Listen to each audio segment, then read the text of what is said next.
only one under his leadership, His Excellency Simon Ekpa.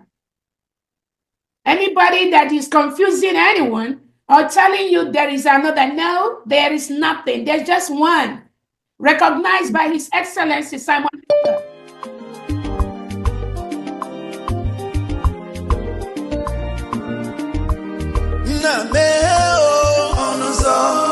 Biafra, Merani, Onuzo ke Biafra, na Merani, Onuzo ke Biafra, Merani, Onuzo ke Biafra.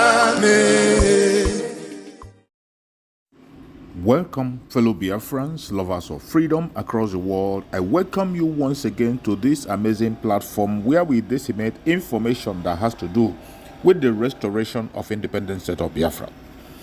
I appreciate everyone that has connected to this platform. This is Biafra Exodus Hard Talk TV, a platform that stands for the United States of Biafra, under the command of our Prime Minister, Mazi Simon Ekpa, and on the supreme command of Mazi Nnamdi Kanu. And today, under the leadership of Dr. Ngozi Orabueze, the Deputy Prime Minister of the United States of Biafra, COS interim, I welcome all of you to this very platform. Happy New Year to everyone that is watching, wherever you are watching from. We are in a new year. And as we enter the new year, many people are asking questions and they say, what next? Where is the way to go? The way to go is simple. We are pursuing the recognition of the United States of Biafra and the restoration of Biafra fully on the ground. That is the phase where we are today. Every one of us must continue to give our contribution the best way we can. And remember, I urge you to like and share.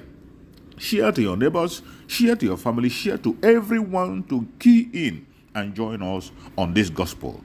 Do not be distracted. Regardless what you hear, regardless what you see, regardless the propaganda and blackmail that is flying from right, left, and center, do not get distracted. Be focused, because Biafra have been declared on the 29th of November 2024, and there is no going back. We are pursuing the recognition of Biafra to a particular area, because in the north there were vast land that are not being used, that are not being cultivated. The whole of north cannot be able to cultivate their land. You can imagine them saying, it is so funny that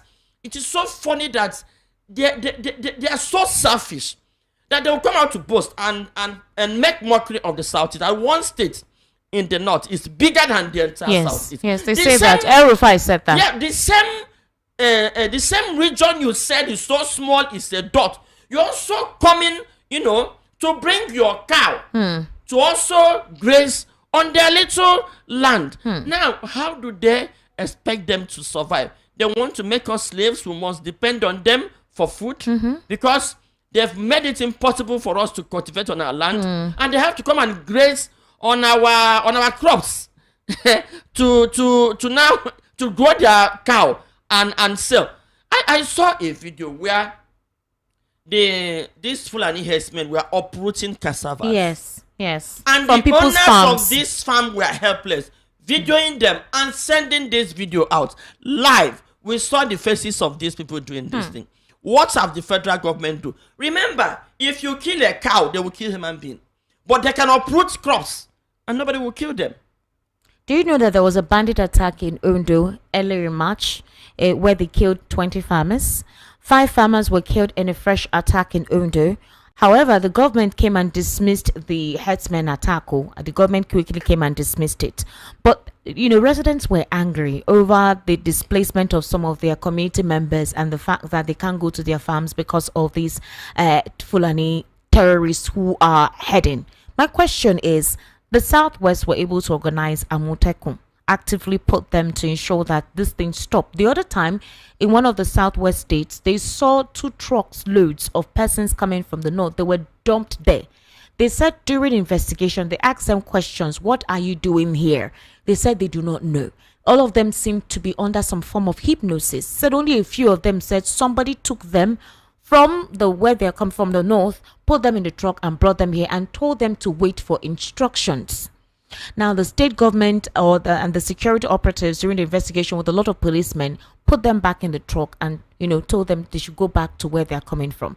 Thank God that they did not release any onslaught or mayhem based on whatever instructions that they were waiting for. The question is that no state in this country is off the onslaught of these Fulani terrorists. The southwest, the southeast, the south, the middle belt, everyone has been calling the attention of the federal government. My question is, why has the federal government not responded? You can hear what happened in Enugu state just yesterday. The Benue protest. I have not heard the president, through any of his media aid, send a warning, just like he responded to the mob action immediately that took place on Friday. It's like they were also scared of any reprisal attack because the social media influencers from that extraction were making threats. They were saying that they were giving the government of Edo State 24 hours to produce the culprits. Otherwise, they were literally making threats. Have you listened to when IPOP make threats to federal government? What happens in the southeast? They will go from house to house to arrest our youth. If they make threats, you get it. And now remember, our president is from the southwest. Of course, you will believe that their massacre operation operating freely, they're under the cover of the federal government. Now, in the south, we have Ibubiago, we have Operation Udogachi in Anambra State in support of the state government. There are limits to what you can do. The federal government is clamping down on anybody that will mess up. Governor, look at what happened in Rivers State. And even the Attorney General also made threat that if any state governor messes up, you'll be in a state of emergency. In fact, this government operates with so much impunity that you will know. But it's not only Lolo, wait, let's stay on topic. It's not only this administration that was lackadaisical in treating and dealing with this herdsmen terrorist attack. The previous administration literally did not even make any response. And I think that was when these individuals became as brazen as they were. That was from 2015? From 2015, yes. It's taking the effort of governors to... That was what gave the impulse to some state governors to begin to create security agencies for themselves that can deal with this issue. My question is, look, I don't think this has to do with... This should not be a thing of politics. This is a thing of national concern. Now, the national concern and politics goes hand in hand. What is the political gain of this thing? No, I think it's beyond politics. I think it's about grabbing people's land. I think it's about taking over Nigeria. Esther, look, okay, come to think of it.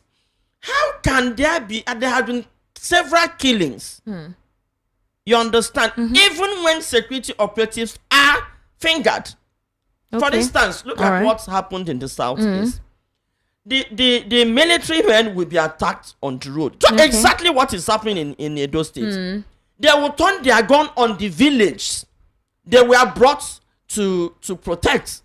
And sack them from there. We have more than 10 villages in the southeast that were sacked by the military, not Fulani herdsmen. What happened?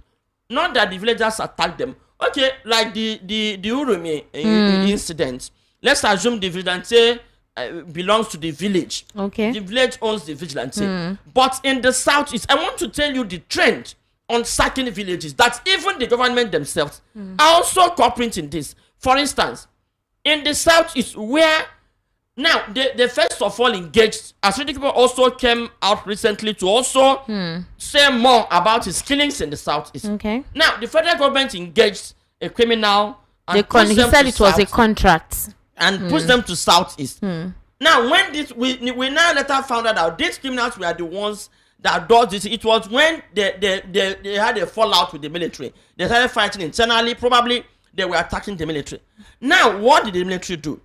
Remember, they said they moved them there to protect the people so that people can relax, sit at home. But when they were now attacked by the so-called criminals, who we don't know where they come from, and we know they are non-state actors, they will now turn their gun on the villagers, sacking villagers, not just sacking villagers, going from house to house, arresting men and killing men. Military, let them come out and deny it. The same thing happened in Edo State. I mean, there were security concerns, and people. It's not the first place mob attack is happening. It has happened in Lagos when mob catches a thief or felt threatened. Yes, there's a tendency that they will take laws into their, which we condemn in totality. We've been condemning it. But why is this one different? You get it now. Look at what is happening. These people caught these people with arms. And if you tell me that those guys were hunters traveling from, they are not, no bush in the north to hunt again. I don't know. Why would they move from north to go and hunt in south? Where is even the bush to hunt in the south? South that is full of water and so what are they hunting? They hunting crocodiles. Now you finish hunting, you want to travel home to go and see your people. You will now take your gun. Are they going to hunt? Now these people saw them and interrogated them and find out that these people, they can't even defend their mission in that place. They took laws into their hands. And remember, the leader of the vigilante took the driver and one other man to the police station to report. All right, before he could come back, the mob had actually angry. Probably somebody who has lost his mother, they've been frustrated. Lost his brother, and so once they saw this, they just took advantage. They now Lolo, now, okay. I'm coming. Let me finish the analysis. On doing this, the police, the federal government, that this outcry now went to start sacking the village. Because are they saying that they don't know that their method of arrest will ultimately make people run? And all the vigilante very act would have fled. That was the argument we're having in the southeast. Do you think even if the people that perpetrated that act were from the village, they will still be there? They will not be there. That's what they're saying. That it's the innocent people that are being carried out now. Ask police and the military this question. Is it proper to attack innocent people, to attack everybody because two people committed crime? You now attack everybody. I think it is high time we start condemning it as Nigerians. For instance, did it happen to any of us? Yes, Lolo, hold on. In 2023, precisely in April, 74 persons in two separate attacks by gunmen in Benue State, north central Nigeria, were killed by those people. That's not the first time. In 2024, we reported the same thing. Several killings in that axis. In Jos, Bokos, Mango local government area. An entire community swept off. Houses burnt. Everything turned to ashes. We've not heard that one of them has been taken to the court or prosecuted. Well, I am coming, Lolo, because we don't want to isolate this case. This is no longer politics, like I said. These individuals are going into every area.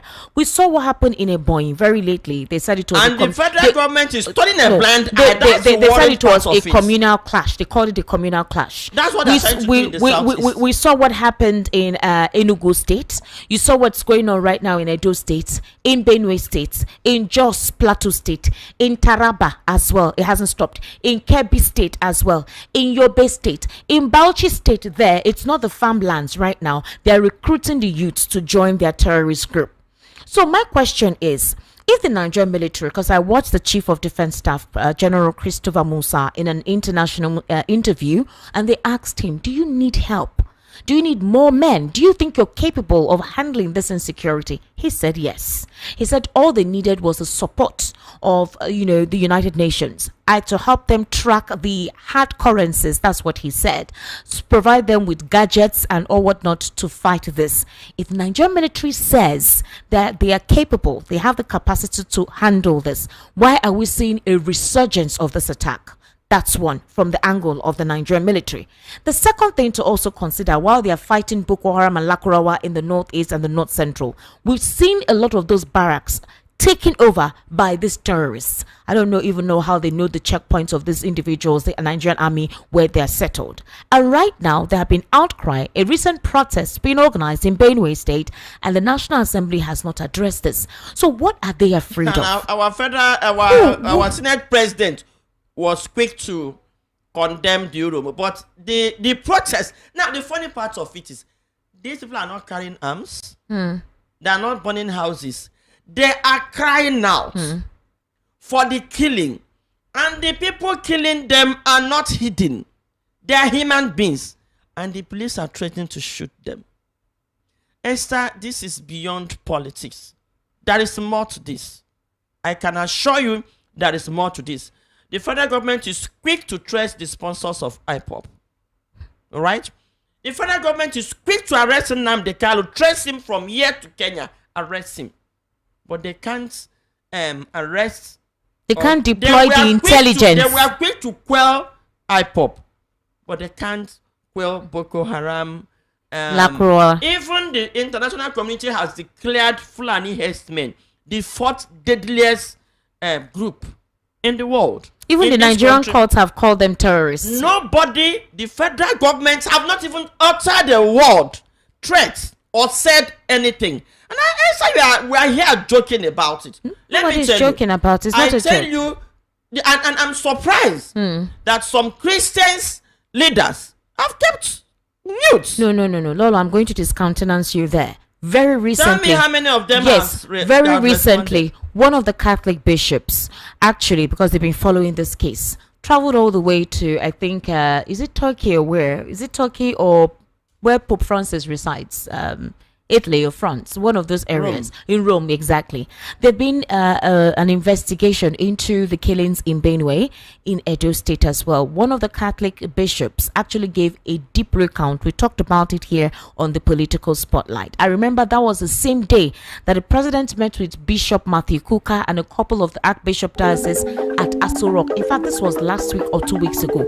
Very recent. While the president was meeting with them, this particular panel was being set up, where the United States of American government has actually disclosed that Christians are mostly persecuted in Nigeria. So the Catholic Church has actually taken it. They gave a detailed record of all the killings. Yes. How many Christian dominations do we have in this country? We have Redeem, whose leader has been very vocal, participated in bringing in this government.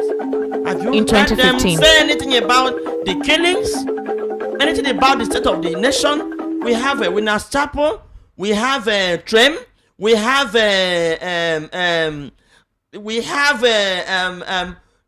more than 1,000 Christian denominations. Why can't they come together?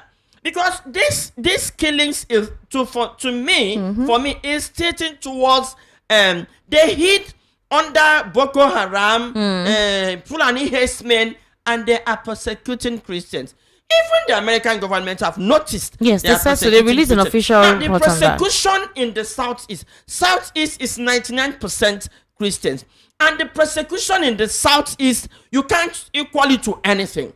Where the federal government themselves ostracize pushing military into Southeast in disguise.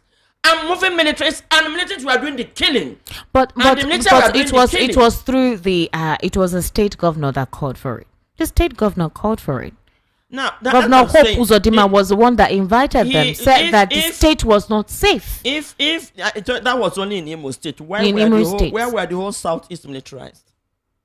All right. Now, if the state government call for, there's nothing wrong in you calling for backup because of security reasons. Okay. Now, where in this country have military moved to kill and sack villages? Okay.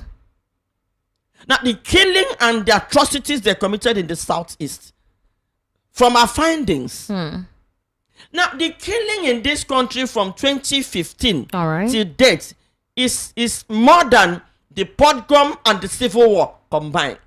But because these killings are done in guerrilla style, and we can't ascertain the number of people that were killed. So they are systematically, these governments have systematically, the government of APC I call the government of APC because when they formed this party, it was this party that began to divide Nigeria. Look at federal character. They have completely removed Southeast from everything. Look at the current posting by the police commission. You remember when Sunday Igboho, you remember how Sunday Igboho became someone that you would call notorious because he was vocal. During the 2020, when the entire world was on lockdown due to COVID-19, and there were attacks in that particular region where Sunday Igboho resides, he was very vocal. He actually conscripted a couple of security persons to protect their community and their farmlands. In fact, it was Sunday Igboho that became very vocal as to the entrenchment of these Fulani terrorists right into their community. And he took it upon himself to start protecting his community. Sunday Igboho has actually gone far. he has mentioned quite a lot of these atrocities at the time. I remember them under the Buhari administration.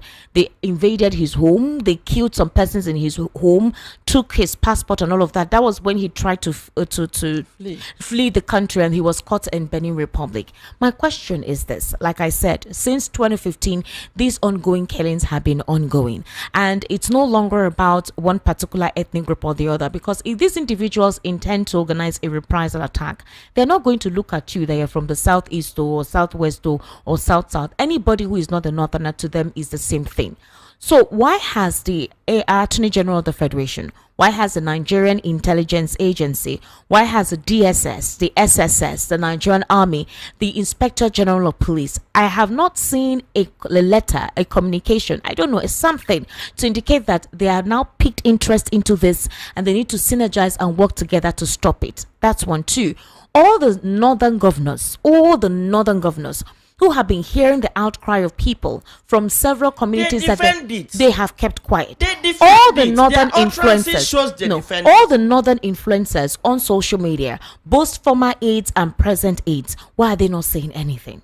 It is the ordinary Nigerians who are really, they have their family members who reside on how they eat from these farmlands. They're the ones raising alarm. My question is, shouldn't there be a collective responsibility from that arm of government to the people?